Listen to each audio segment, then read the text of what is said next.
In 1909, 3.2 million 10-pound paving bricks were laid down, giving this esteemed venue its nickname, the Brickyard. Today, the Indianapolis Motor Speedway welcomes the cars and the stars of Pirelli GT4 America for the second-to-last race of the 2023 campaign. Championships are up for grabs in 2 of the 3 classes, and as ever, the competition is tight, especially so at one of the world's most famous venues, which over the years has produced some stellar GT4 racing. Good evening, welcome to Central Indiana, Speedway, Indiana to be specific, just outside of downtown Indianapolis. This is the Indianapolis Motor Speedway. This is Pirelli GT4 America, race 1 of the weekend. My name is Ryan Marine. Calvin Fish is alongside. Down pit side is our intrepid Amanda Busick as we get ready to go on a cool, chilly evening in the Midwest, Calvin.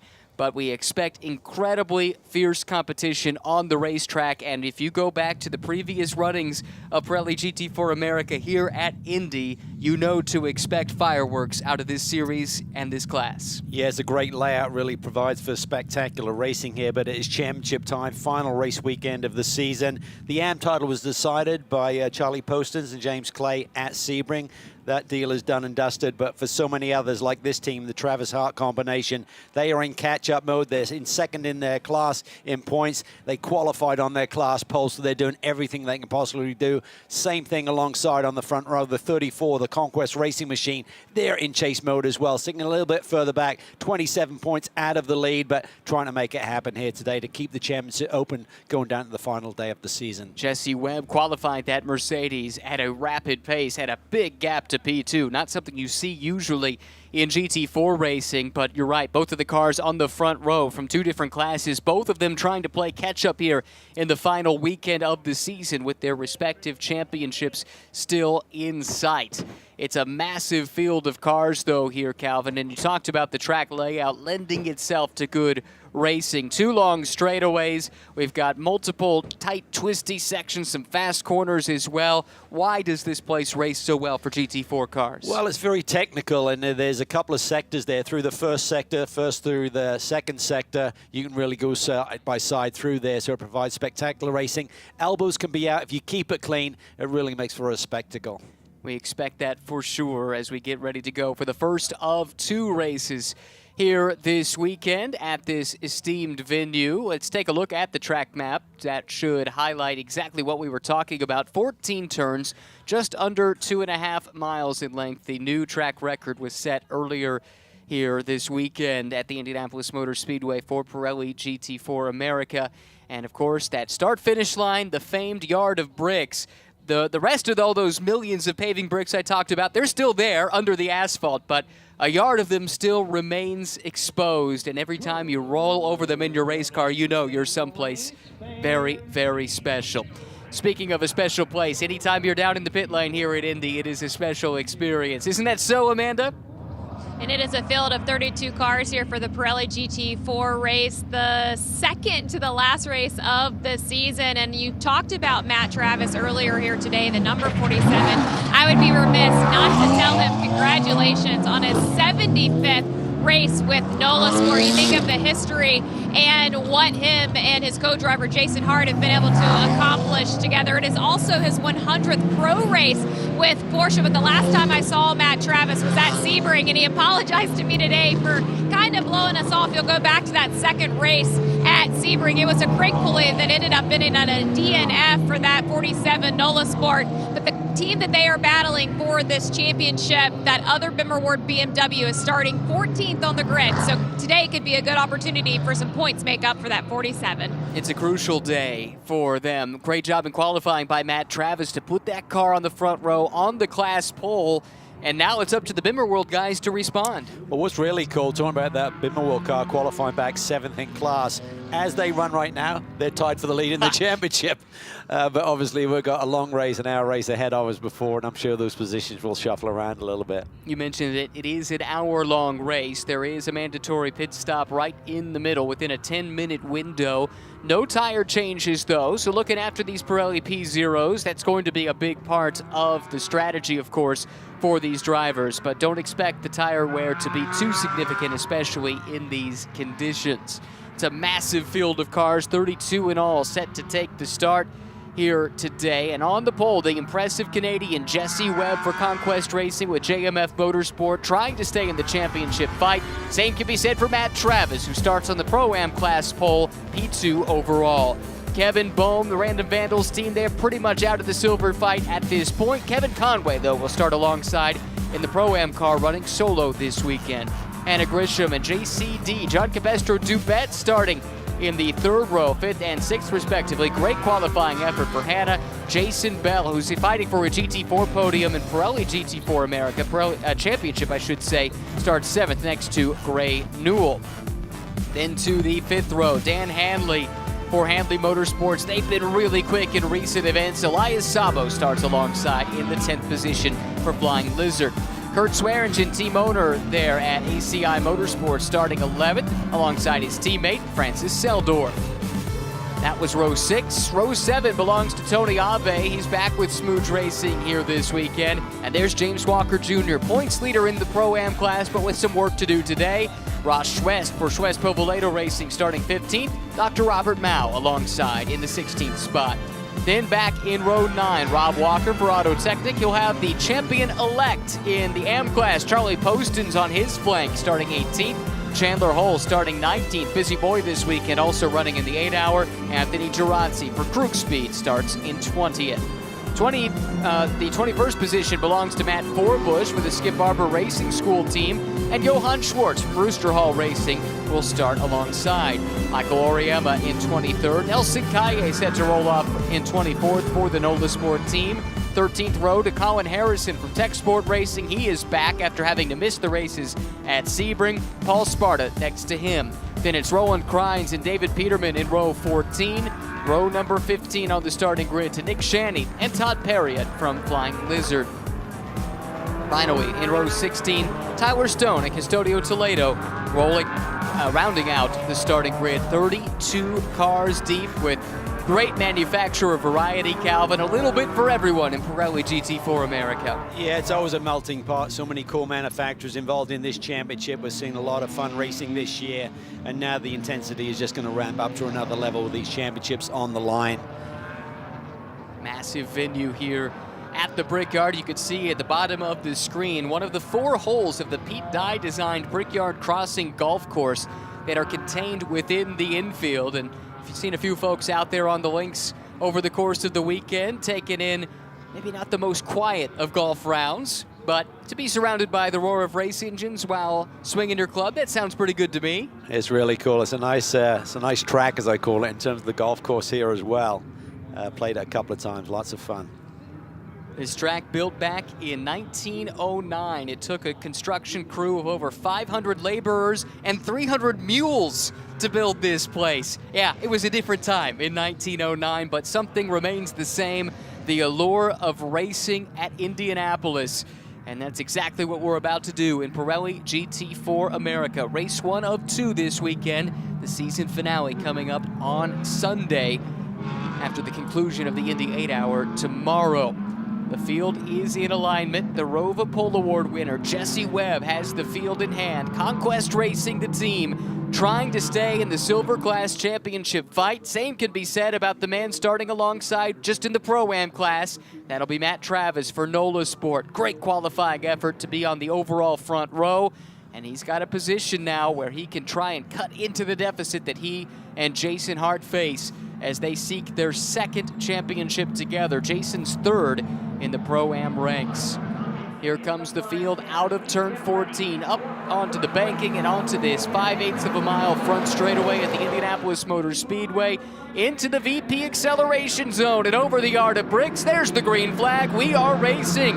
Race 1 of the weekend for Pirelli GT4 America. Gray Newell looking super aggressive on the start, making it 3 wide mid-pack. The top 2 still side by side, and Travis super late on the brakes, trying to stay up alongside that Mercedes. Little bit of a twitch, and that might leave him vulnerable to Kevin Bohm, who's on the attack. Pretty clean at the front of this field, Big spin Cal. in the middle of the pack. I think there's a Toyota going around there. Ooh, an Auto Technic car off as well. One of the Bimmer World cars, as well as a Supra. So Smooge Racing, Auto Technic, and I think Bimmer World, 3 different teams involved, but we continue racing at the front of the field. Yeah, really nice start by our pole sitter there, Jesse Webb, demonstrating the pace that he showcased in qualifying, about half a second clear of this field, which is remarkable. Fourth car in line there, you saw Kevin Conway trying to make a move. This is our AM Championship winners this year, the 36 car in trouble. They clinched that with 3 races still to run. No drama in the AM class, and they'll be thankful for that. Difficult start to this race for Charlie Postins and James Clay. Oh, side by side, and a spin. That's Jason Bell right in the thick of the traffic. He puts the hammer down just to clear out of there and make sure he does not get collected. Wow, frustration at the start of this race. He lost a race win in GT America early this afternoon in the final moments of that race. So frustrating day for Jason Bell, having qualified really strongly in the 7th position here for this race overall. He and Michael Cooper running together for just the 3rd time this season in Pirelli GT4 America. Jason's focus has been on that GT America Championship, but they've been quick when they have run here in GT4 America. 2 race wins in 4 starts, not a bad track record. See the 2 Heart of Racing machines there. Great qualifying effort by Hannah Grisham to put that AM class car on the pole here. Not been an easy season. They do not know Indianapolis. They've basically learned on the sim. A lot of the practice time was taken away with the rain here yesterday as well. Got this seat in a shootout at Putnam Park Road Course, which is about 45 minutes west of here, but this is a totally different environment. As you see, Postins does appear to have some major issues. He's limping that car, trying to find a cutout to get out of the way and keep us green flag racing. Yeah, I saw the super spinning middle of the pack. I'm not sure if Charlie was involved there initially in terms of causing that spin, but obviously got involved. Went off course, and not the way to celebrate a championship. They want to put the icing on the cake and score a couple more victories here this weekend. Oh, we got a problem here. Michael Oriema off. Rentec Motorsports, the team. Damage at the back of that Mercedes-AMG GT4. There you see Postins has limped to one of the cutout spots. And hopefully that means he's in a safe location, and that should not affect this race any further. But tough break for the champion-elect in the AM class.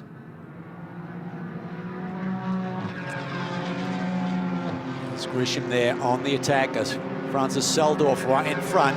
Not a battle for class position. AM class leader fighting with 3rd, make that 4th place in the silver class. Francis Seldorf, pretty short on racing experience. Student at Boston College this year. The young man's got a lot of talent. He's got a lot of seat time as well, so certainly a aspiring young star in our series. Got the bug from his father, who has done quite a bit of racing at this and lower levels. Decided he too wanted to be a part of it. They've had a quiet season, but it's been a learning season for Francis. Teamed up with Andrew Davis, great resource to have at his disposal. Yeah, and Davis had a good qualifying run for race 2 here this weekend as well, so certainly got a good setup on that race car. Here we go, top 3 as they run. It is Jesse Webb in the Mercedes, then the leader in the Pro-Am class, the Noah Sport Porsche, sitting right in between the top 2 in the silver class. Kevin Bohm starting to stalk Matt Travis a little bit in the CrowdStrike-sponsored BMW M4.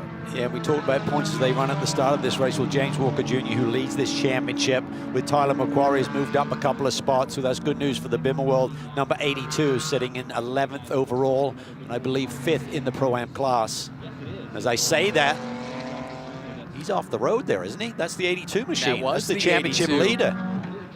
Oh, this is huge. This is massive.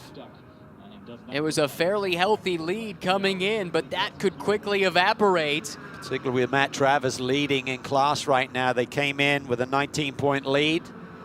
And if they should not continue any further and Travis and Huck want to take victory, they would be 6-point deficit going into tomorrow. Travis appears to have known that. He did not fight with Kenton Cook. This is a replay, at least at the tail end of the incident. Not sure what sent James Walker Jr. off into the grass there. I wonder if he got help or not. Wow, drama. You just sit and think about the effort that goes in for a season, for these drivers, teams thinking on this race weekend, the final race weekend, and having something go amiss. Safety car is out. There is the Toyota GR Supra safety car being deployed in oval turn 2. We'll try and catch this field, but you can see that car still stranded on the outside, Matt Travis will have seen not just his championship rival, but his good friend as well, stranded out there. That's not how he's going to want to win this title if that's the way it comes down to it, but they'll take the good fortune when it comes their way. I think we're going to have a look here shortly at the start of this race. It was frantic with 32 cars coming to the green flag. There is the wave of the green. You see some cars breaking station early in the going there before they hit the yard of bricks. About probably 15, 20 cars back. There's 3 in and 1 don't go, so Charlie Poston was involved in the middle of that, and ultimately the Supra goes for a spin, as does the Auto Technic machine as well. And it looked like that wheel was out. There was a lot of steering angle in it, and suspension compromised for Postons. See if we could take a look at this from a different angle. Or is this a different issue altogether? Is this what happened to Walker? Well, we saw the build-up. And no, that was Jason Bell's issue. Well, this yellow's a break for Jason. That'll let him catch back up and get back into the mix. But look at this. Could this be the Pro-Am Championship going on the hook? Yeah, nowhere near the amount of time in the race that you need to score points, even if you were deep down the order. Just do a double check here on how many Pro-Am cars there are in the field to see if they'd even be eligible for top 10 points. I'm not sure that they would. It looks like there's 14 of them. Yeah. And need to be in the top 10 to get at least a single point. Heartbreak for the 82 crew. I think Amanda's caught up with the other half of that driver lineup, standing by with Amanda. Ryan, and the words were just so brutal coming from Tyler. And as you digest this and take this in, how much pressure does this push to tomorrow? I mean, with the 47 in the lead, we had to finish in the top 4 to keep it going and make sure they didn't get a win tomorrow. But we've been leading for, I don't know, 4 rounds now. We came in here with a 19-point lead, and Sabo just took them out. And Sabo took out somebody in the last race, you know, and it's just how you could be racing someone that's leading the championship in the last round like that is just beyond me. And I'm just gutted for Walker. Like, James Walker's been racing for 20 years and never won a championship. And this was his time, and they just took it away from us. Pointed comments from Tyler McQuarrie. It's not over, though, because if you put it in perspective, okay, say they lose that complete 19-point lead, say the 47 goes on to win. If they win here tomorrow, there's nothing that the 47 car can do about it. So they can control their own destiny tomorrow, but they need a big day. They do. And it'll come down to the wire. And that's also, as they run, let's keep in mind, Noah Sports still has to finish the deal. That's the tail end of the incident. Unfortunately, it doesn't really tell the story, but Tyler McQuarrie's comments kind of give us some idea of, at least from their perspective, how the incident began to play out. Yeah, I'm not sure they would have seen it. I'm sure that's basically what James said over the radio back to the team on pit lane. But nonetheless, it is devastating, and there's so much heart goes into, and effort goes into one of these championship campaigns to have it go sideways on you through maybe someone else's fault. We can't really comment on it. We don't have video to support the allegations there from that team, but nonetheless, it's a big blow, but it's not over. They just have to focus forward. Hopefully they'll catch a break with one of the other Pro-Am teams getting around the 47 to minimize the damage here this afternoon. They still could be leading. Right. I mean, if the 47 has to win here today to get the championship lead, otherwise they'd be a point or more behind if they drop down the order. As you can see right there, as they run, the Noah Sport duo of Jason Hart and Matt Travis would take the points lead, but only by 6. So, yes, I can understand the dejection from Tyler McQuarrie, but they're going to have to go back to work. They've got an extra day tomorrow where they aren't on track, where they can start to prepare, and this thing will come down to the season finale on Sunday. It's just not the way you drew it up, but that's racing. There's so many curveballs that get thrown your way in a season. 47 car had it happen to them at Sebring with that technical issue where they got 0-point score, and it's basically bounced back in the other direction here today. And talking to both teams, both of them readily admit, you know, we can all point to a weekend where something went wrong for us and we say, well, what if? If that had just gone a little bit differently, we wouldn't be sweating this out in the final weekend.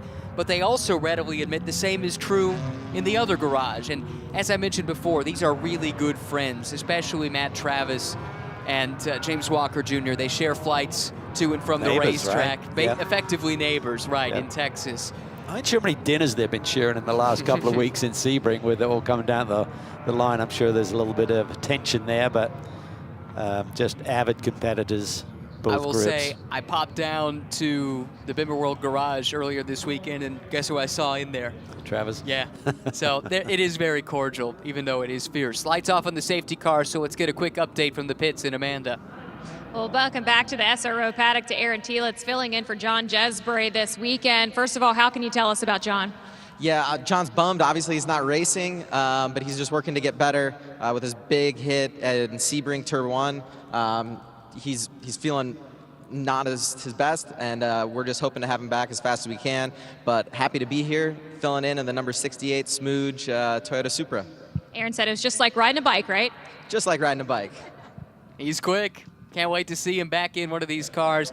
Yeah, tough for John Jesbury. Had a huge crash at Sebring a couple weeks ago. I think it was brake failure down in Turn 1. It just looked massive, and he's obviously still sore from that incident. But as Aaron alluded to, it'd be great to see him back. But they've got the perfect substitute there. Aaron Telitz absolutely flies in one of these Supras. John, though, still has a smile on his face. Saw him earlier today. Said, "How you doing?" He said, "You know, if I was doing better, it would be illegal." So despite the disappointment, he's got a pretty good outlook on things. Impressive young racing driver with a bright future ahead. But it's Aaron Telitz in his stead here this weekend as we go back to green at the Indianapolis Motor Speedway. 47 minutes and change still to go in the first of two Pirelli GT4 America races of the weekend. The big change just before that yellow. Kevin Boehm got around Matt Travis, which means the car behind Travis now is for class position. That's the car that Telitz will be driving, driven by Kevin Conway. Yeah, and I think with Travis, he probably didn't want to fight Kevin Boehm, an out-of-class competitor there, so he's thinking the big picture of the championship, particularly with the 82 by the side of the road. But getting back to that Aaron Telitz interview, he could really be the helper for James Walker and Macquarie if he could jump aboard that Toyota and get it around the 47 car and take some points away. Such a difficult position to be in, though, especially as a one-off driver like Aaron. You don't want to mix yourself into the championship picture too much. But on the other hand, your job's to go out, go fast, and try to win. Yeah, and if he was drafted in at the last moment, maybe he's not totally up to speed in where all of the championship standings are. You're just out there to have the best result for the team. That's a fair point as well. Frantic restart, as ever. Just about 11 minutes until the pit window opens up here at Indianapolis. This is a look at the Elias Sabo-driven Aston Martin just a moment ago. That was the car in question with the incident, by the way, involving James Walker Jr. Did see a note from race control that it is under review, so we'll have to wait and see how that is viewed. Again, we didn't get a good look at it, but perhaps race control will. Back up onto the front straightaway. Jesse Webb continues to show the way. Kevin Boehm about an eighth of a second behind. Then it's Travis and Conway. John Capestra-Dubets is charged up to the fifth spot. He and his co-driver, Zach Anderson. It's really Zach that's in the championship hunt in silver. Jesse Webb, who's leading right now, is trying to cut into that deficit. So every point, every position that JCD can claw back, that goes a long way to helping Zach clinch the title. Yeah, right now it's a 27-point deficit, but with JCD there running in third, it's a 10-point swing right now, so it'd really cut into that dramatically heading into the final round of the championship. That's Tony Ave having some issues in the second Smooge Racing car, cut left rear and some bodywork damage. Not sure if that's from the cut tire or if there was contact. We might be about to find out. Well, would that have been the Toyota that was involved in that turn one, Schmazel? Yes, possibly. So maybe he caught some damage there, and ultimately it got into the tire and cut it down and sent him for that spin. I suspect you are correct. Kevin Boehm keeping the pressure on Jesse Webb, so that pace that was demonstrated in qualifying in the opening couple of laps is not really transpiring into this second phase of this race. Kevin Boehm is keeping Jesse Webb honest for the lead of this race.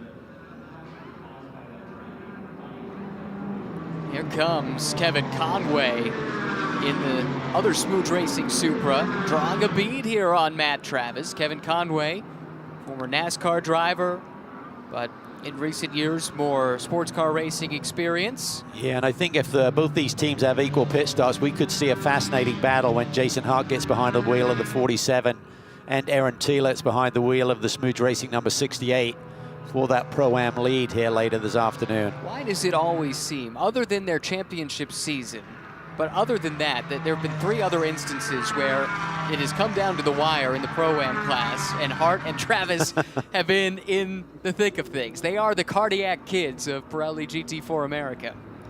They are. See, we're starting to lose some of the daylight there. You can see the light underneath the cars, and it really highlights that little bumpy brake zone down into turn 7. Could be a preview of something we might see next year, not here, but there is the plan to run an extended GT4 race next year. 3-4 hours, something like that being considered. That could potentially go into darkness. Yeah, that would be really cool. I know a lot of the teams are really keen to try that kind of endurance factor with these GT4 machines. I tell you, a car that's coming alive here is JCD. Yep.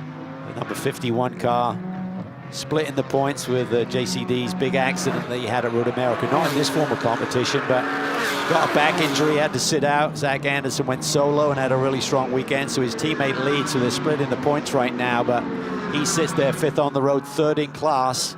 Got to clear these 2 Pro-Am competitors before he can chase after the silver leaders. John made his racing return after that back injury right here at Indianapolis in Lamborghini Super Trofeo. It was a Super Trofeo crash that caused the injury, but it's cost him. He did not get to run at Road America, as Calvin mentioned. So Zach Anderson ran solo and now sits alone atop the silver class points. Jesse Webb, though, trying to do something about that, just set the CrowdStrike fastest lap of the race, leading the way, keeping Kevin Boehm at bay and trying to claw into the points deficit. See those pair of blue and gray Aston Martins there. Hannah Grisham continuing to lead in Am. That's her teammate, admittedly in a different class. Gray Newell, who runs in Pro-Am, with Roman DeAngelis right behind her. So it's a really solid weekend for this 26 squad. We've shown potential this year, but just always seem to have been in the wrong place at the wrong time this year as we see damage on the front end of this Porsche. Grady is obviously a little vulnerable if you take an off-course excursion or take a hit in the front end. From race control, the incident with Sabo and Walker will be reviewed post-race. So they need additional details, it would appear. We got a couple cars off track Bell here. Again, isn't it? It is Jason Bell. That's the car we're looking at here. There was, I believe, the Nelson Kaye driven Cayman from Nola Sport as the other car potentially involved. Well, tough day for Jason Bell. Yeah. We talked about him having a rough night in terms of sleeping on a championship lead. He almost sealed the championship. Wasn't completely locked out for he and Rob Holland, but he had a reverse of the positions. Jason moved back to 2nd, and that really tightens things up dramatically for the GT America finale. That will be on Sunday morning as well. SRO 3 championship was decided. Congratulations to Memo Gidley. Locked that in one race earlier today over Jason Daskalos, who will be runner-up for a 2nd straight season. Here's Jesse Webb pushing. Just set the CrowdStrike fastest lap, 1:31.348. Fastest car on the racetrack right now and leads by 1.7 seconds. Just under 6 minutes away from the pit window. Yeah, and just as he was feeling the attention of Kevin Boehm, he laid down a couple of flies, that best lap of the day, and then one that followed it up, just about 10 slows. We now see that battle for 4th overall on the road, with JCD sliding it down the inside of Kevin Conway and getting a little bit closer to that silver lead pairing overall in this race. Yeah, that's not for class position. That's a silver class car now splitting the top 2 in Pro-Am. Next target is the Pro-Am leader, Matt Travis. He will be well aware the car behind him is not one he needs to worry about from a points perspective. Right now, if you're just joining us, Matt Travis and he and Jason Hart, they came in with a points deficit. They lead. The car they're chasing out of the race will not score points. This is shaping up to be a big day that could vault Nola Sport back into the points lead. Yeah, it's going to set up a fascinating final race of the championship season, but still a long way to go in this one. We're within 5 minutes of that pit window opening here. Minimum stop time is 108 seconds. This is a massively long pit lane here. 63 seconds is the time to traverse through pit lane at that speed limit. Looking at Kevin Bohm and Kitten Cook, they were in the silver class. There is Kitten. They were in the silver class battle for most of the season. What a fantastic race we saw at Sebring. A couple of them. Oh my goodness. Kitten Cook's move at the end of race 1. Well, race 2. There were 3 races that weekend, but the first official Sebring race, if you will. The other was a makeup from earlier in the year. High commitment, final corner, final lap, just unbelievable stuff. It really was. We called it racer's instinct. He said, I don't know what happened, but you know, you place yourself on the right part of the racetrack to take advantage of situations like that. Kenton Cook is the real deal, really solid competitor, super fast. This is the long run down the front straightaway here at the Indianapolis Motor Speedway. Big brake zone waits at the end. Not necessarily an easy brake zone here, Cal, as we're about to find out. Yeah, and this is a bit bizarre here because these cars do have ABS, so something's a little bit of a miss with that Supra there in the brake zone. But it's a difficult corner to see because basically the road continues down to Speedway Turn 4, and you don't really have that depth perception that you typically have into a brake zone, into a corner. So you're really looking for those reference points, and it becomes ever trickier if you're making a move down to the inside on the dirty part of the racetrack. But I would say there's a bit of a technical issue going on with that car at the same time. See it again. I agree, and the troubling thing, remember, we talked about John Jesbray missing this race when we think it was a brake issue at Sebring that caused a pretty heavy incident. This is another Smooth Racing Supra here with potential braking issues, and that will have them very much concerned. If that's the RV car that had a little bit of torn up bodywork, I wonder if that's torn up a wheel speed sensor as well, which would be playing up with the ABS system working.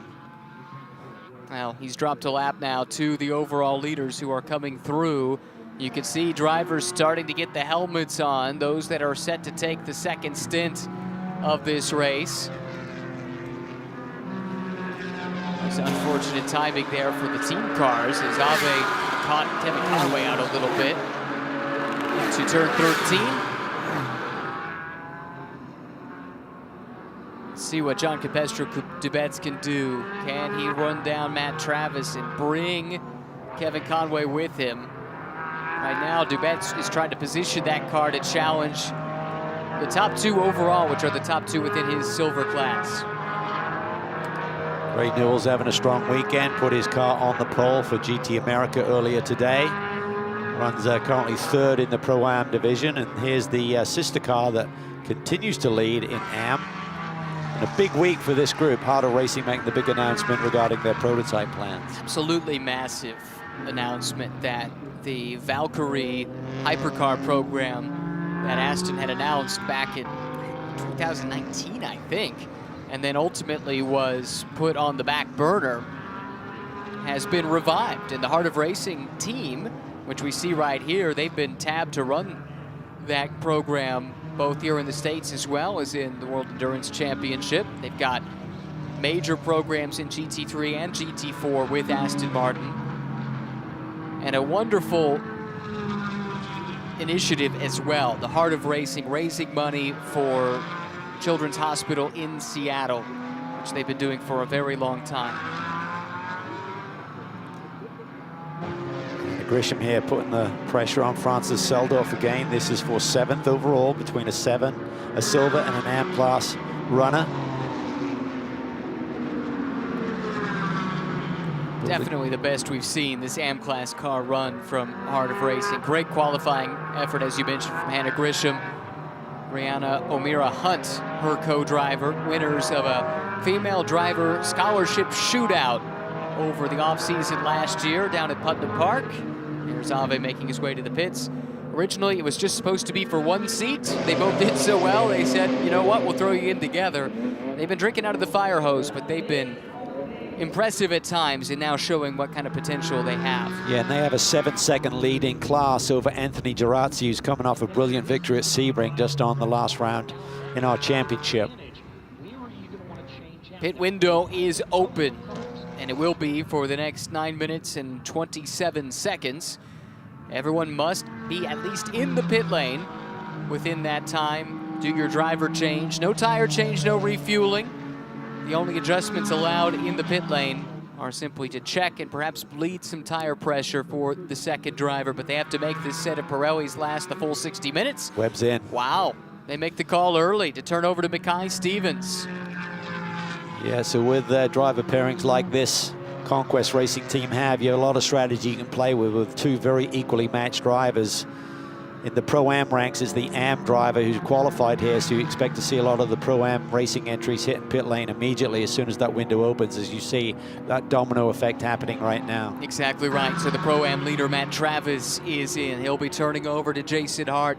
Crucial stint coming up for Jason here in the final 33 minutes of this one as they try to stay in touch for the Pro-Am title. I think Conway pitted as well, just a couple of cars back of the 47 machine, so if they have equal pit stops, it's going to be all about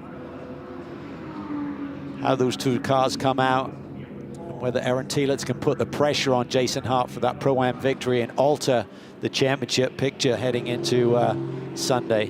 Hometown team, Conquest Racing, making that driver change. Running a couple of cars here in Pirelli GT4 America, but they'll also have that Ferrari running in the Indy 8-hour tomorrow.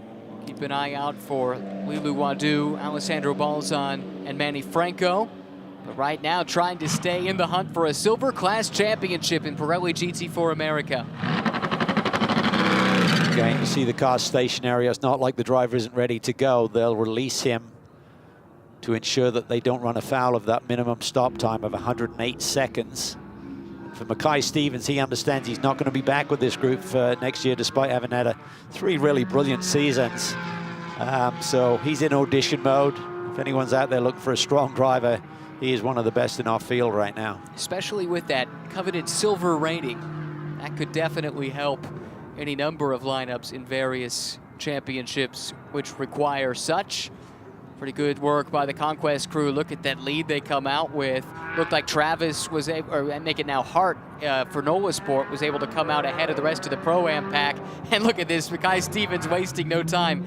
He's already on the attack. Random Vandals now has called Kevin Boehm into the pit lane.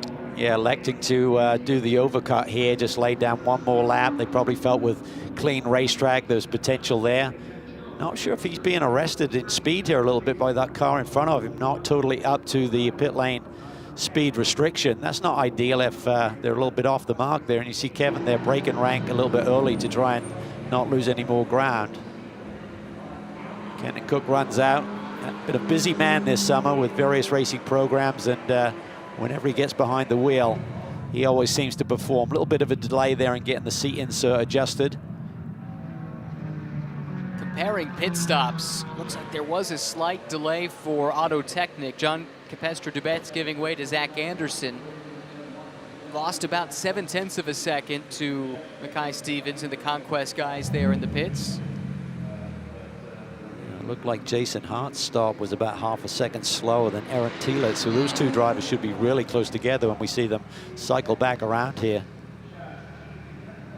This long wait. It's a sign that the driver change went smoothly, but it can't be easy to sit there. You're desperate to get back out. Here comes the leader through, the effective leader at least, past the Random Vandals car. Now we look back. There's Jason Hart. Yep. Zach Anderson, I believe, and yes. then Telitz. So either Hart had a blinding outlap or Telitz had a rough one or encountered some traffic there getting up to speed. So I expected those two cars to be, they came in within a couple of seconds of each other, and it looked like the Smooth Racing start was about half a second more efficient. And on the flip side, Zach Anderson now finding himself in a pretty good position to try and take the fight to the rest of the silver class cars. That would be bad news for the Conquest duo of Webb and Stevens. They need to have as many cars in class between them and the chasing Zach Anderson is possible to keep their title hopes on life support.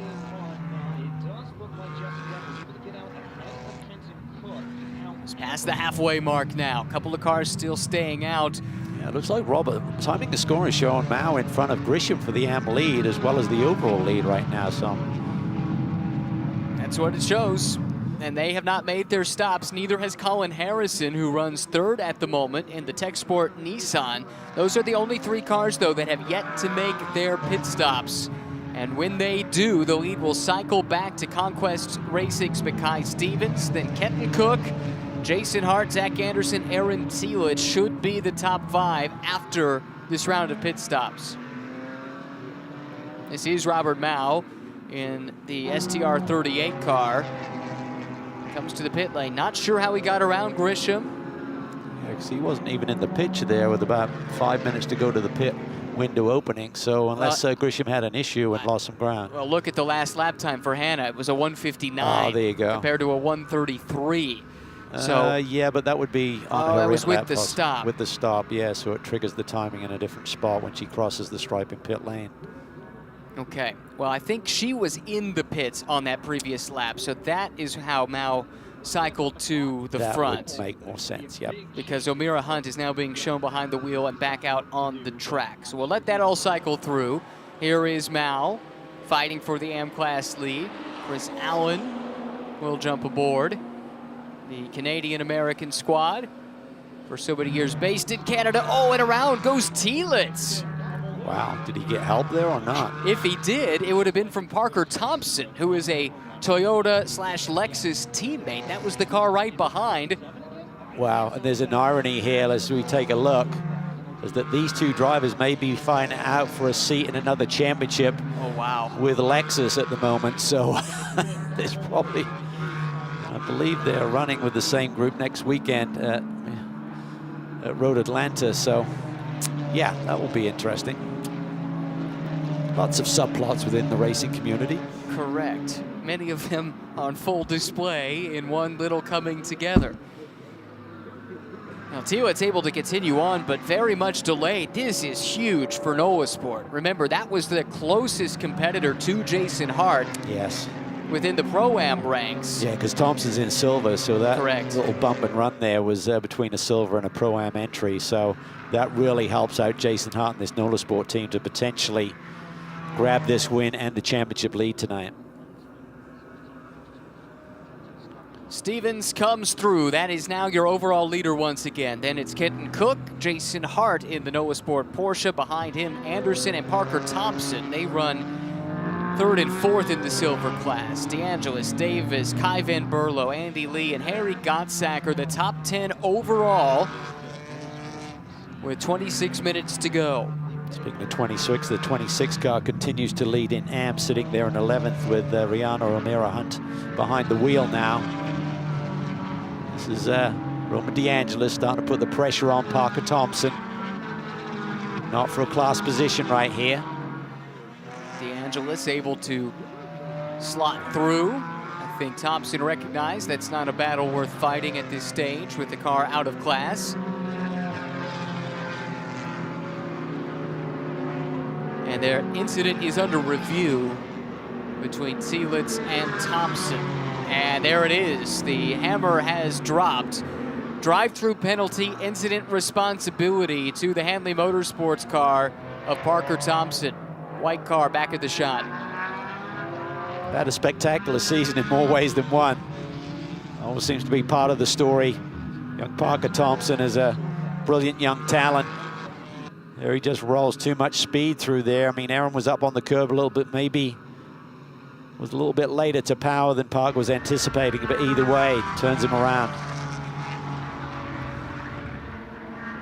And the ripple effects again, as far as the championship are concerned, that removes a threat to Jason Hart for the Pro-Am lead. Roman DeAngelis, who we were just talking about a moment ago, is the closest pursuer. He runs 5th. Yeah, and he's got big speed. His fastest lap is 7/10 quicker than Jason Hart, so there's a chance that this Roman DeAngelis car, the number 24 car, could get to Jason Hart before the end of this race. We are looking at the AM leader right now, the sister Harder Racing Aston Martin.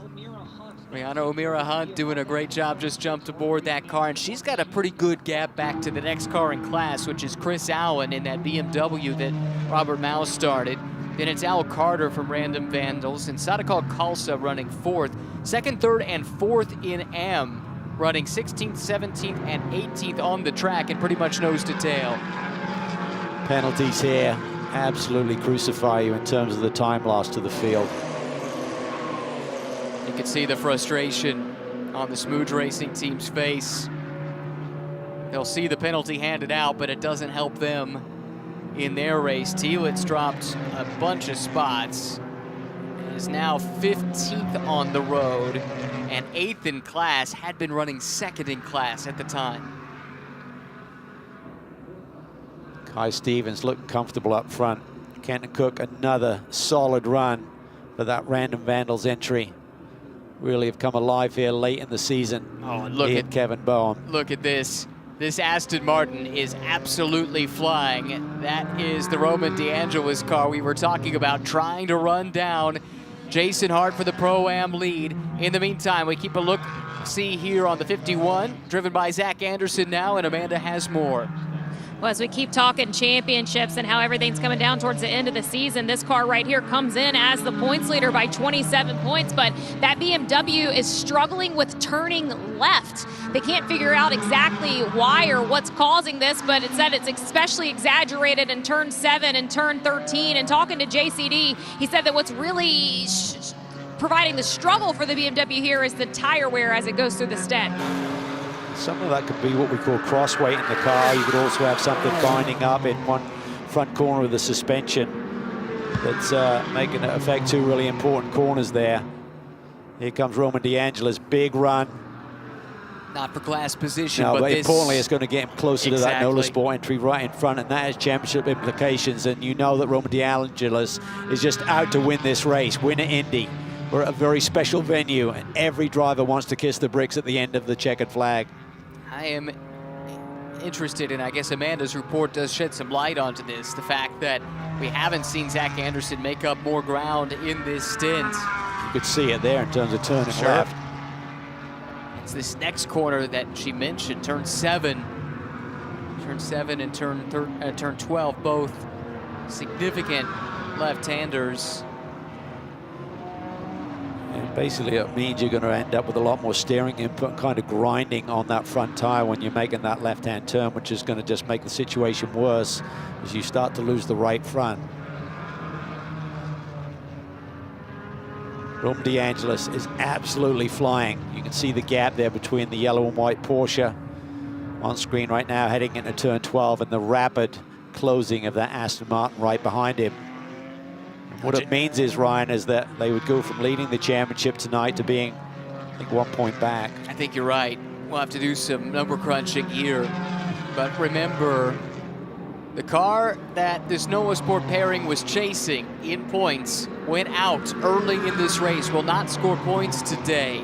As they run, Matt Travis and Jason Hart would take the points lead away from Tyler McQuarrie and James Walker Jr.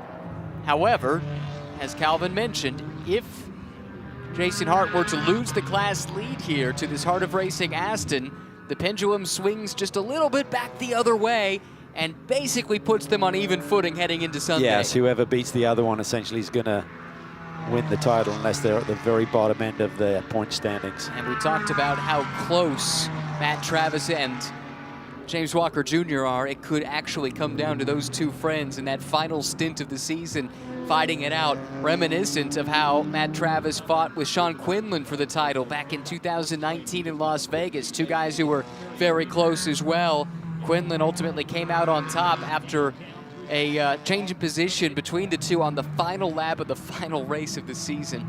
I think Jason Hart's got a big decision to make here. This is going to be a long 20 minutes of this race if he's got to defend. You could see him getting defensive with his line down in the brake zone, compromised a little bit here, but tough place to make an overtake. But look at DeAngelis. He's just going to send it down the inside. So Jason Hart just needs to settle in and take the big points. Don't risk any damage on this Porsche. I think that's exactly right. So you lose the points lead, but you live to fight another day. It looked to me like that's exactly what Jason Hart was thinking. He's not usually one to go down without putting up stiff resistance. That said, he's on the counterattack here, back down the front straightaway. Oh, full attack there. You could see the car squirming under heavy braking, pulls back in line. Oh, maybe a little contact there between the two, but they continue on. Yeah, I think you're in dangerous territory there. Agreed. I mean, you hate to just give away 7 points like that, but don't risk damaging the race car. You're very much in the championship picture. You go out and beat that 82 machine in the final race of the championship, it's yours.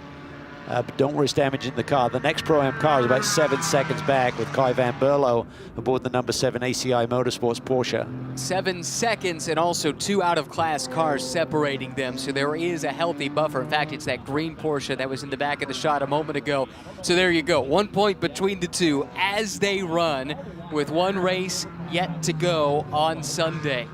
Yeah, and I think for Tyler McQuarrie, they'll have a chance to let things settle a little bit. Oh, a little move there by Roman DeAngelis. That was a wild one, just dropped a wheel coming through turn 10 there.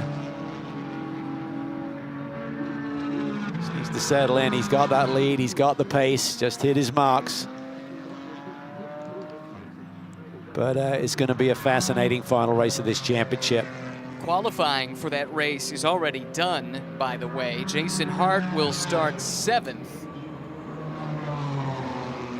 Figure out, it looks like all the way back 17th overall. That's where the Bimmer World guys will start. So that does still give Nola Sport a pretty significant leg up in that final race. Yeah, maybe that explains some of Tyler's reservations about their opportunity to win the championship. He knew where he lines up for the final race, and it's not in a good position.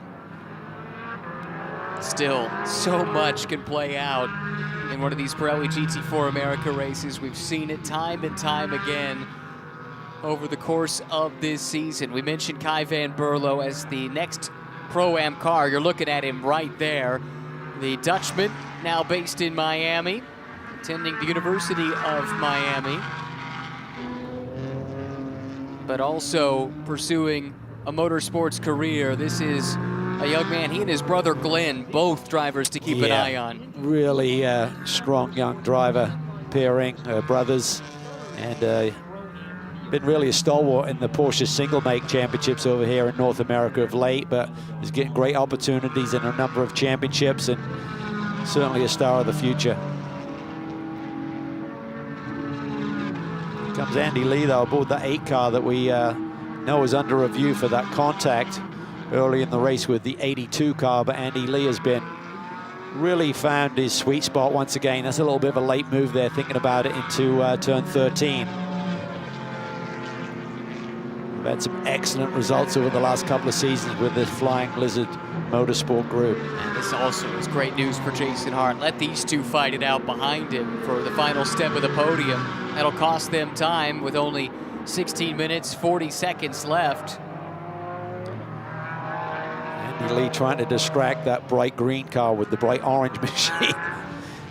In the mirrors there, moving around, not really close enough, but I don't think you're going to phase that young Dutchman by making moves around the racetrack like that. There is still the Damocletian review hanging over that Andy Lee car. Remember the contact early in the race. Elias Sabo allegedly made contact with that McQuarrie and James Walker Jr. driven car. That will be reviewed post-race, so we won't know for sure what the situation is, most likely until we come on air to talk about it on Sunday.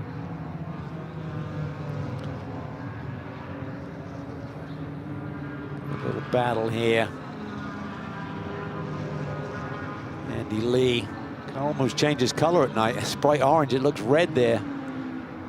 Losing the daylight here a little bit in the late going here, Indianapolis. Full shootout for the Indy 8-hour still to come tonight. 15 minutes of chaos as the top 10 look to solidify their starting positions. Many of the drivers and teams you see here in this race are going to be taking part in that session. Yeah, busy day for a lot of these motorsport groups running multiple programs, but that's all about being prepared, having the right personnel, delegating. You all have your roles. Oh, late. Got in there deep, got in the ABS, washed out wide a little bit with the front. It's Kai van Berlo we're watching from the Netherlands. Oh, there's a touch. Yep. Touch there. Kai's just trying to regroup here, and Andy's on the march. He's got some pace in that Aston Martin.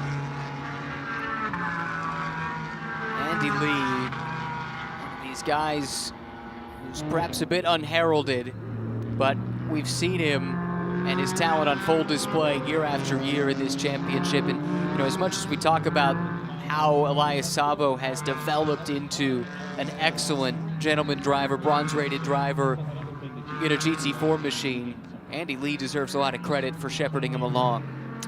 Yeah, certainly. Elias Sabo, his teammate, has come a long ways. But for Andy, I mean, he's been on the scene for almost a decade now. I remember talking about him, regular podium finishes back what we call GTS in the World Challenge days, and kind of went missing a little bit. Thought he dropped through the net, so to speak, but he's come back with some good programs, and class guy, wonderful driver. Runner-up in the GTS Championship in 2012, the year he was named the GTS Rookie of the Year in what was then Pirelli World Challenge competition. Ran a really small program, little independent team, and did a lot with it. Hooked up with the Flying Lizard bunch. That is a busy, busy team with their fingers in a lot of pies, supporting the TKO Motorsports team that piloted Memo Gidley to an SRO 3 championship in GT America. Of course, linked with K-Pax and all of their GT World Challenge Europe Endurance Cup programs this year. That is a remarkable team on top of what they do here in Pirelli GT4 America. Yeah, they got some great personnel, just a big network of employees and other people who come in just for the race weekends, but they get the job done. Great engineering staff as well. They tick all of the boxes. Certainly so. Andy Lee continuing to put the pressure on Kai van Berlo. Porsche selected driver Kai van Berlo. That was announced back in January. Basically, that indicates a young driver that Porsche's got their eyes on. And we've seen that be a valuable stepping stone for a number of folks over the years. Yeah, don't be surprised to see him reach the higher echelons of motorsport with that Porsche brand. Like the Aston Martin pace has kind of been stifled a little bit. Another chance to check in with the AM class leader, Rihanna O'Meara Hunt, but that gap is starting to close a little bit. Chris Allen getting closer. Right now, though, she's under pressure from a Pro-Am class car. That's Colin Garrett. But it's been a wonderful weekend so far, Amanda, for the Heart of Racing in this AM class effort. Well, as you and Cal touched on earlier, not a lot of experience here, first time here. Hannah told me prior to the race that she only had about 10 laps here total, but did some work on the sim. Your stint is over, but how hard is this part right here? I think this is the longest 25 minutes of my life I've ever experienced, but Rihanna's out there, she's doing a great job. I have full faith in her, so we just got to keep it clean and keep it up front, and it'll be amazing to not only get our first podium, but our first win here. Congratulations, we look forward to it. Thank you. Yeah, I think Rihanna's got a work cut out for her because she's losing quite a bit of ground to Chris Allen, who's rapidly closing. Colin Garrett sits between the two AM leaders, but the gap is shrinking here, and there's still quite a bit of time to go. Taking a peek a little bit further back, everywhere you look, it seems like there's a duo or a trio scrapping for one position or another. This is Cedric Spirazzulli coming up the inside, not for the same class position here. But he's able to make the, or maybe he's not. How about Al Carter fighting back in that 98 from Random Vandals Racing up against the Monegasque Cedric Spirazzulli. Oh, and he sends it. Yeah, Al was a bit aggressive there. Just kind of sends it down the inside. There really wasn't a gap there, so that's going to be a tough one for the stewards. But good hard racing till that point. That was a little blunt. One more look at it. Go side by side through here, and Al's now on the offline a little bit. Just those angles are not going to coincide well. Tough to see. Both cars had decent runs going at the time. Well, 50 minutes down, 10 to go. As we watch here, battles a little bit further up in the pack. And is Zach Anderson. This is big. Coming under pressure from Andrew Davis. This is for position within the silver class. Final step of the podium up for grabs. And with it, the points that come along. Mackay Stevens right now might be the biggest Andrew Davis fan on the premises. Absolutely.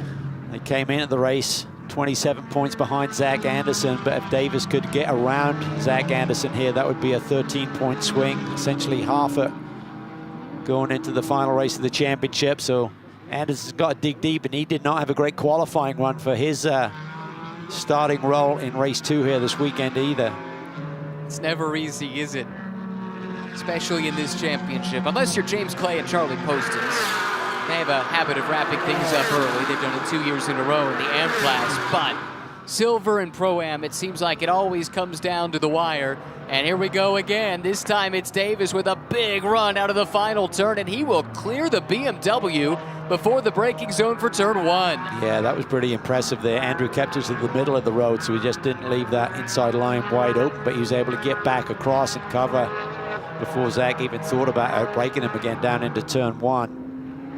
Shaping up to be a great day for ACI Motorsports, with now Davis up into the 3rd spot in silver. Steven's doing everything he needs to do up front, keeping Kent and Cook at bay, which is not easy. They're basically trading laps within a 1/10 of a second of each other. Gap remains right at that 3-second mark.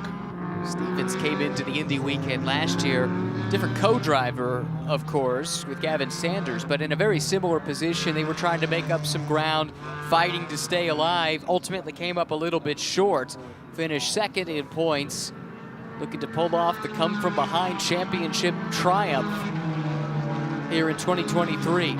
This battle isn't going away, is it? It looked like Andy Lee had a lot more pace than Kai Van Berlo. Van Berlo made that little slip down into turn 1, but he's recovered and got back into his rhythm here. Stevens across the yard of bricks one more time as his teammate Jesse Webb looks on. A shade of apprehension visible in the face of the young Canadian. He knows what's at stake. I mean, he burst on the scene. We had some timing and scoring issues at the opening round at Sonoma. We thought, there's no way that could be Jesse in the car. It has to be Mackay. And then he stepped down. We're like, this kid is for real. No GT experience prior to this season. Had done some stock car racing in Canada, a little bit of touring car racing. He told me straight up, this GT4 car is unlike anything else I have driven in his admittedly young life. But he has been a quick study. And I'll tell you what, John Farrow, who is the Canadian businessman who backs this portion of the Conquest Racing effort, he knows how to pick them. Between Mackay Stevens and Gavin Sanders and now Jesse Webb, going back a couple years to Colin Mullen, they have had some tremendous young talent in this race car. Yeah, I think Ian Willis, the Willis brothers, who ran the AIM Autosport team for a number of years, have been kind of their go-to talent surveyor up there north of the border as well. So I think they've helped direct the group with some Canadian choices. Keep doing what you're doing. It's so cool to see John Farrow investing in young talent that needs an opportunity to showcase it and hopefully build a career from there, especially homegrown talent up in Canada where John is from. Thinking about Zach Anderson here, he's currently 6th overall, 4th now in silver. So that's going to be a 13-point swing. Next silver runner is Harry Gottsacker, but he's quite some distance back, so I don't anticipate Zach falling prey to any other silver runners before the checkered flag here tonight. He's just got another big picture. Team needs to get on the horn to him, just say, let Kai Van Berlo go. Don't get turned around here and drop any more points here. There's no point in fighting these two Porsches right now. All right, this is what we'll see ruled a shortcut there. The race control folks will take a look at that and see if any advantage was gained. It looks like Van Berlo's trying to back up the pace a little bit. Really prudent driving there by Anderson, though, to let that Pro-Am battle cycle through. He does not lose any points by doing so. But now the stewards are going to take a close look at that shortcut. Oh, and maybe this too. A little bit of contact here, a little more contact.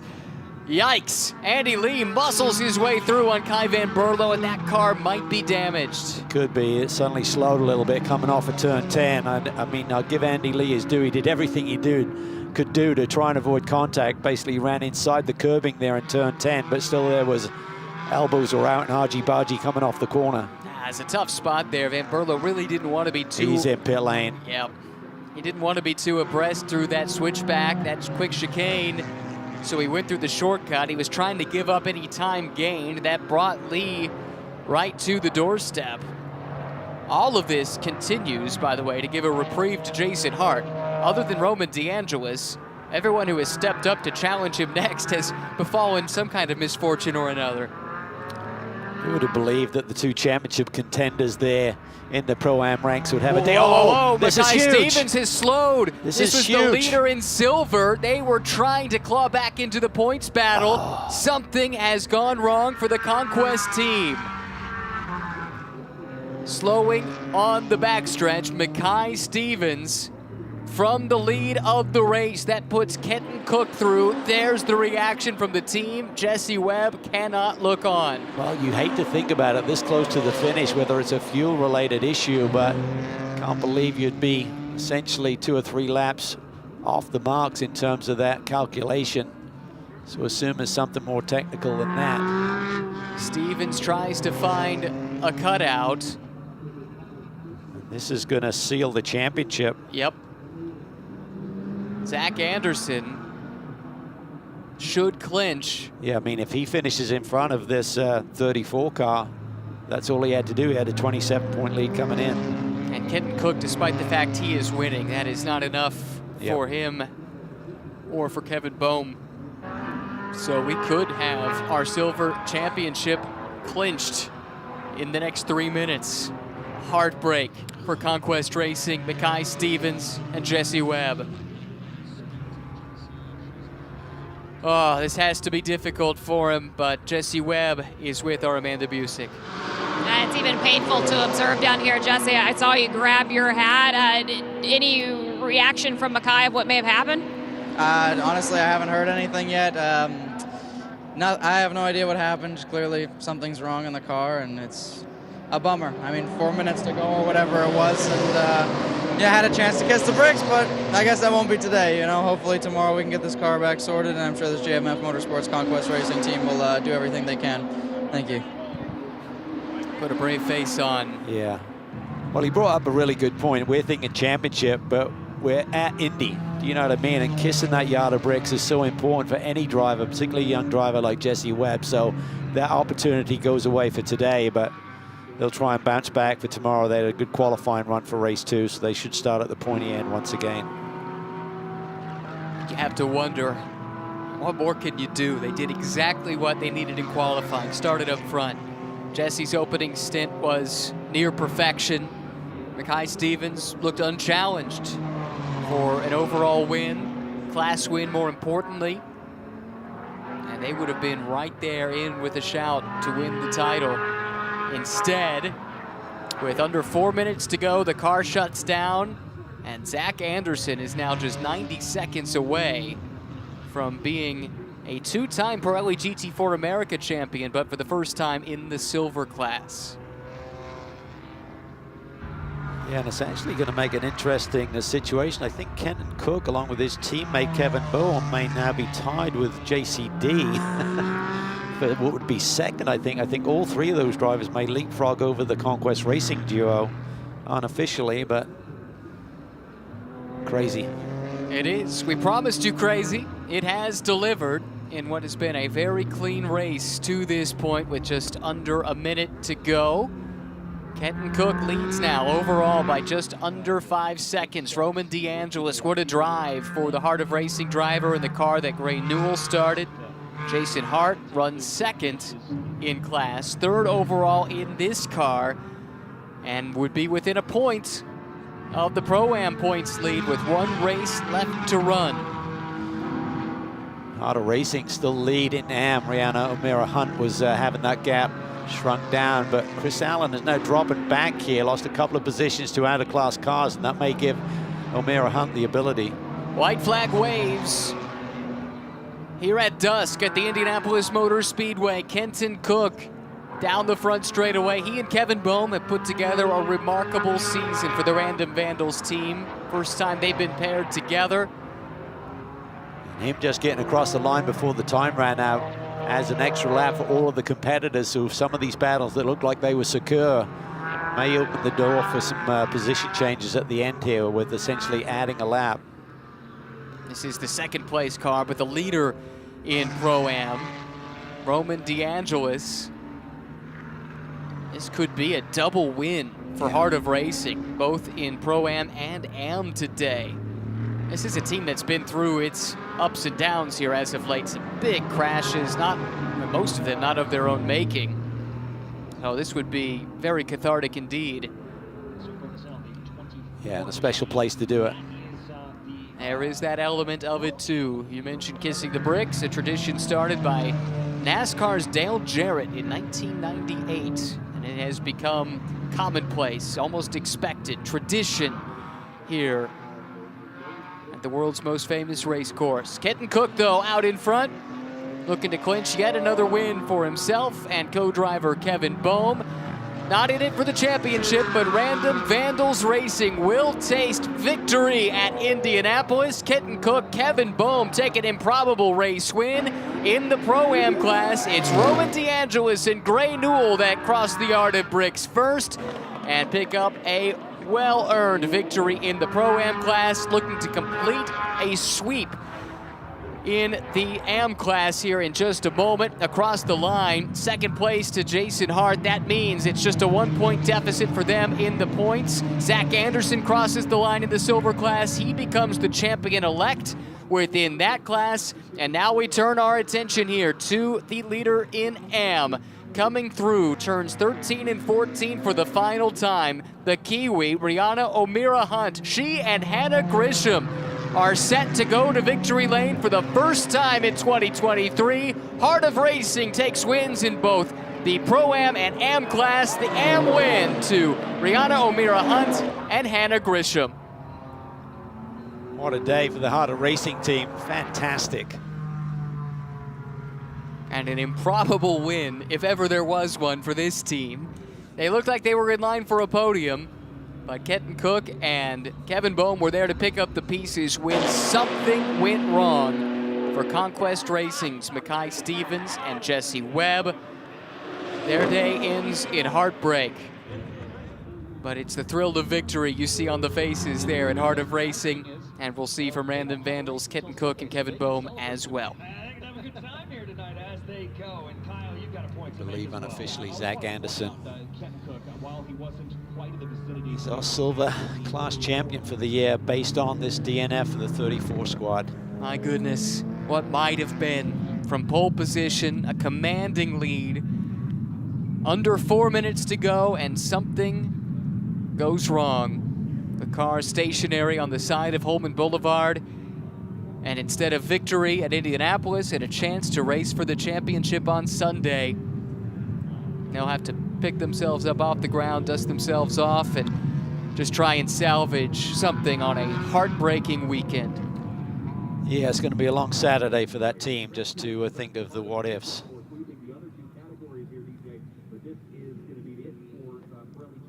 Race winners overall and in the silver class, Kenton Cook, Kevin Boehm. Puts them right there in the hunt then for third, as you mentioned, in the silver class. John Capestro-Dubets, who is separate on points after missing Road America with our new champion-elect Zach Anderson, is right there with them. They might even be even. Do a little calculating on that. Should also mention the rest of the podiums. Before we do that, CrowdStrike fastest lap to Parker Thompson, but it was a fraught day for the Canadian. A 1:30.976 second lap, but penalty served for contact with his Toyota factory driver stablemate Aaron Tielitz. Cost them any chance at a good result here today. Blustery day here in the state capital of Indiana. Provisional race results. There are a few incidents that need to be reviewed post-race, so all of this is provisional, but it does appear that Kenton Cook and Kevin Boehm take the overall win. Roman DeAngelis and Gray Newell win in Pro-Am, and the win in the Am class goes to Rihanna O'Meara Hunt and Hannah Grisham. Big move by Terry Borscheller there on the last lap, moving up to second in Am. Yes, you're right. Great recovery. That car started out back in this race. Final row of the grid, and Borcheller and Nick Shanny were able to race that car up into 13th overall, second within the AM class. They've had some good results and good pace here over the years. But our race winners have arrived in victory lane. Very soon we'll have a chance to hear from winners. Hopefully our new champion-elect as well in Zach Anderson, who comes home third in the silver class, which is more than enough to get the job done after misfortune for their championship rivals. There's Kitten Cook climbing out, celebrating victory at the Indianapolis Motor Speedway. This car has not finished outside of the top 2 in the last 7 races now. Unbelievable. Talk about on a roll. No kidding. They have hit their stride. There's Roman DeAngelis celebrating with the rest of the Heart of Racing team. And why don't we go ahead and start hearing from some happy folks in Victory Circle with Amanda Busick.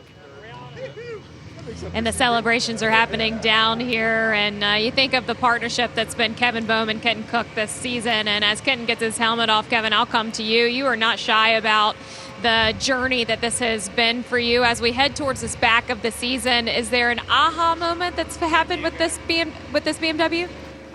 If I look back through the season, I can think of probably about 200 or 300 of them. So I think every time I'm in the car, I learn something, and this guy's been unbelievable to learn from the whole season. So it's really cool when it all comes together like that. You work hard, and sometimes you don't feel like you have the car to go out there and win, but you just give it your best, and sometimes the race comes to you.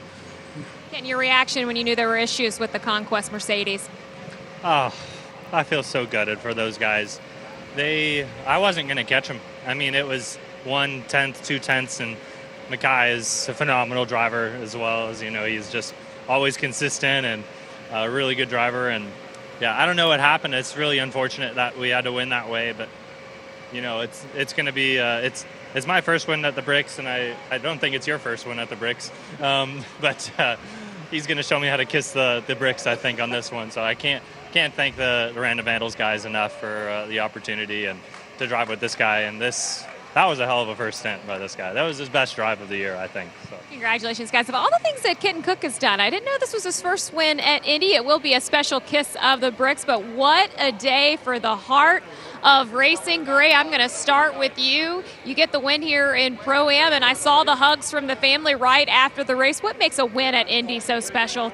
Well, I had the luxury of winning here before, and I just want to say that I'm so proud of our sister car, Hannah and Rihanna, who've worked so hard for this.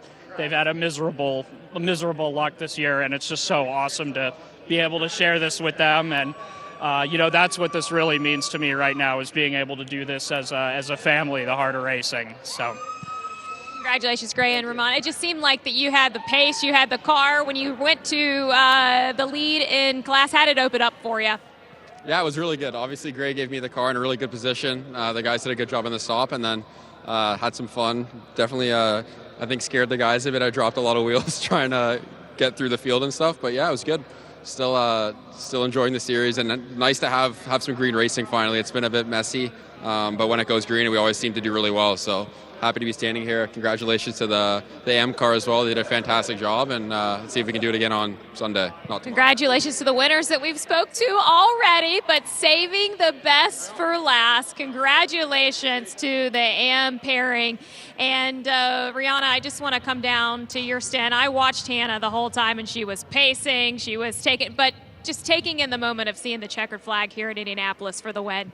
It was definitely a surreal moment, hearing Nate say P1, you know, crossing the line and with the checkered. Those last few laps were really hard. I was struggling with pace, but just managed to keep on, and no, it was amazing. We finally got our podium. We've showed pace all year, but we just hadn't had luck, and it's come today, so we're finishing the season off strong.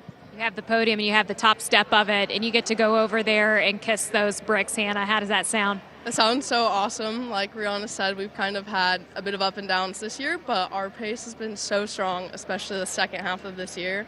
So to have this moment and also have the Pro-Am car get a win is just really special. Congratulations, ladies. What a day for the Heart of Racing. Wins in both the Pro-Am and AM classes. Cal, I mean, they've had their ups and downs this year, but this was one to remember. Yeah, it really is. It's so rewarding to see them keep driving forward and keep digging deep and coming through with a big championship here. So big win here at Indy. So fantastic. Phenomenal results for them, and so many big things to come, as we talked about earlier with the announcement of their involvement in the prototype ranks here in the season to come. So much still on the horizon, so much to look forward to there, but you have to feel for the Conquest guys today. I mean, they did everything in their power. Something out of their control appears to have gone amiss, and Cal, they don't have a chance to win or win a championship now as a consequence. No, it's all gone by the wayside, unfortunately, because they did everything right. 2 really strong qualifying runs. Jesse Webb on the pole by about half a second, controlled this race. Mackay did his job. As Ken Cook alluded to, really didn't have anything for Mackay Stevens until they had that technical issue. So sad day for that group, but they're a strong group, great drivers, and they'll rebound. We believe we have a champion in the silver class, and I think we're going to get a chance to speak with him now. Let's head down to the man we believe is the silver class champion-elect. And he is standing on hallowed ground as he wins this championship. And Zach, gosh, man, I've seen the journey with you, and I know how much this moment is going to mean to you, but can you put into words finally being here? No, couldn't possibly, but I'll try and manage. I did not want it to go down like that. Jesse and Mackay absolutely deserved that win, and they deserve to take it into Sunday. Though the racing gods didn't give that to them, unfortunately. I just have to say thank you so much to the people around me. I have to say thank you to this guy, John Capestro Dubets, for that faithful phone call a week before Sonoma, asking if I wanted to run with him. The guys at Autotechnic, Charlie, Ryan, Rob, Ryan, everybody. I'm going to miss everybody's names, but we are so indebted and so grateful. Thank you so much for following along. Congratulations to Zach Anderson, your champion. Well done. Still with one race to go. Sunday is when the season wraps up for Pirelli GT4 America here at the Indianapolis Motor Speedway. We hope you join us then.